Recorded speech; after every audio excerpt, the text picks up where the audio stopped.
Hey guys, this is Danny, and this is Art Director Giraffe. Today, I'm going to be starting a series on the principles of design in tandem with my other stuff. I want to shine a bit of light on these as I take on the task of exploring the fundamentals. Principles of design extend into just a variety of different things. It includes visual, written, performance arts. Every single principle is important by itself, but also each one offers insight into each other. So they all work together like one big happy family, and they make any composition the best that it can be. To build off the sheer amount of disciplines that the principles of design can affect, I'll be focusing on the way that we can apply these principles to our daily lives as we endeavor to make more art. So stick around to hear how the principle of design, balance, can change your life.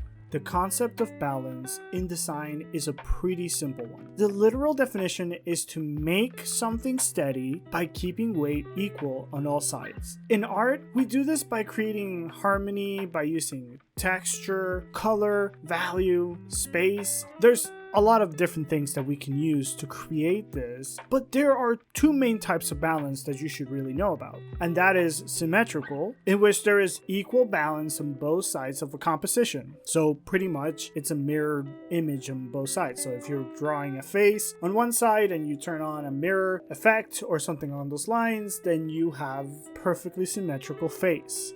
Both sides are equal. And then there's the more natural, I guess you could say, asymmetrical balance, which is more widely seen, I would say, in the real world. So a lot of the time, photographers actually exploit to kind of create a lot of their art. But the point of asymmetrical balance is that it's not equal on all sides. Two things that are different that balance each other out in the space that they fit. So in that composition, they create harmony. Now, even though I wouldn't say I'm a master at balance, a lot of the principles of design work together as you practice them, and they do become part of your art. So today I'm going to be showing you my piece of art in the background, and as you watch that, pay close attention as I'm going to be attempting to create balance with this composition, and you should pay close attention to that. My true intention, I guess I would say, for creating this video, it's a more thought-provoking aspect of the principle. If you stick around, I'll give you 2 points that are sure to give you focus on how to move forward into bringing balance into your life. Balance as it relates to our lives is a huge idea. I was having a hard time focusing, but I stumbled on a series of videos, articles, and books that all coincided in 2 central ideas: energy and satisfaction. I'm sure you've heard of the idea of work-life balance. It's something that has been around for a little while. A lot of people have been talking about it, and specifically, it comes into play more in the business side of the world. As artists, we probably don't deal with that as often, but it's still something that's in the back of our minds, as a lot of us work in offices. If you're anything like me, I tend to do a lot more lifing, I guess, than I do working. And to a certain extent, that has worked out for me. But there are many moments where I get cravings to actually do something in my free time. And when I jump into it, I start out strong and energetic, and I get absorbed into it. But then slowly it dies. And I'm sure you've thought about, why does it die? Why does the things that we're passionate about die? And I would say that the answer to this is energy. I know that might sound a bit abstract, but this is what happens. So this is me using my own life. I get so excited about something, I expend all my energy, and then I am left exhausted. I'm left exhausted without energy to be able to keep doing the thing. I kind of killed it, I guess I would say. The idea of energy is that you need to pace yourself when doing these endeavors. One of the principles that I've heard again and again and again is life is a series of sprints. It's not a marathon.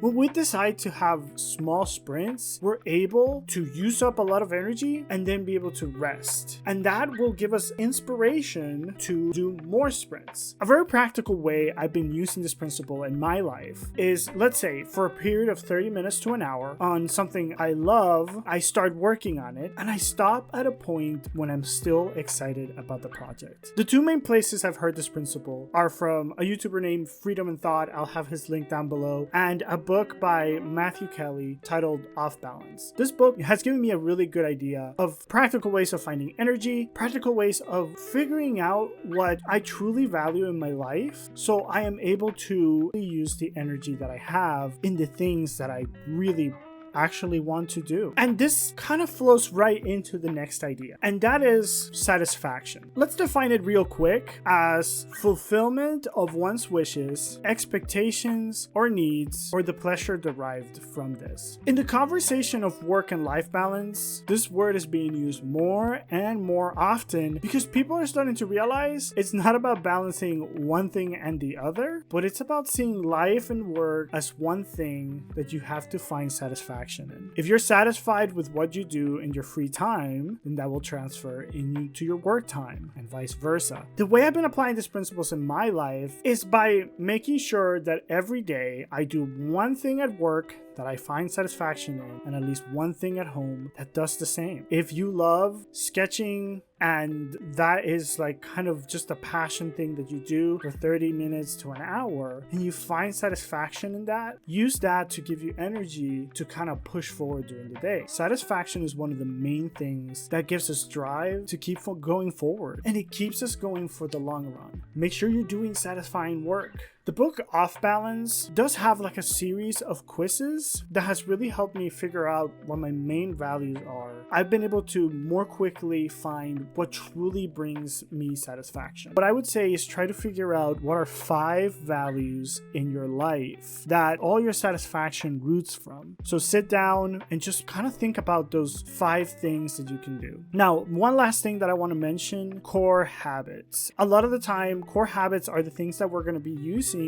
to kind of create that satisfaction. These are 5 core habits that in the book of OffBalance I found just it shines some light on the whole idea. So the author said that 5 core habits for him were meditation in the morning, so just finding a good time to rest, not necessarily think about a whole lot, but just be able to be in that peaceful state. Exercise, he found that exercising was very important. To find time for his family, acts of love is what he called it. Calories, which meant basically just eat right, eat what you need. And then the last thing that he spoke about was just drinking water. And those were 5 core habits that he experienced on a day-to-day basis, and he created his life so that he would experience those 5 things, which were things that both gave him energy and satisfaction in his life. It's obviously up to you. That's a very specific person-to-person thing. And I would just say, try to figure those things out. And when it comes to your art, make sure you're finding satisfaction in what you're doing so that you're able to enjoy it for the long run. That you don't just let your projects die, but that you're able to follow them through all the way till the end. I hope these have been helpful ideas to keep your life more balanced and always making just more art. Hey, if you want to listen to me talk about how social media is making your art worse, then listen to this.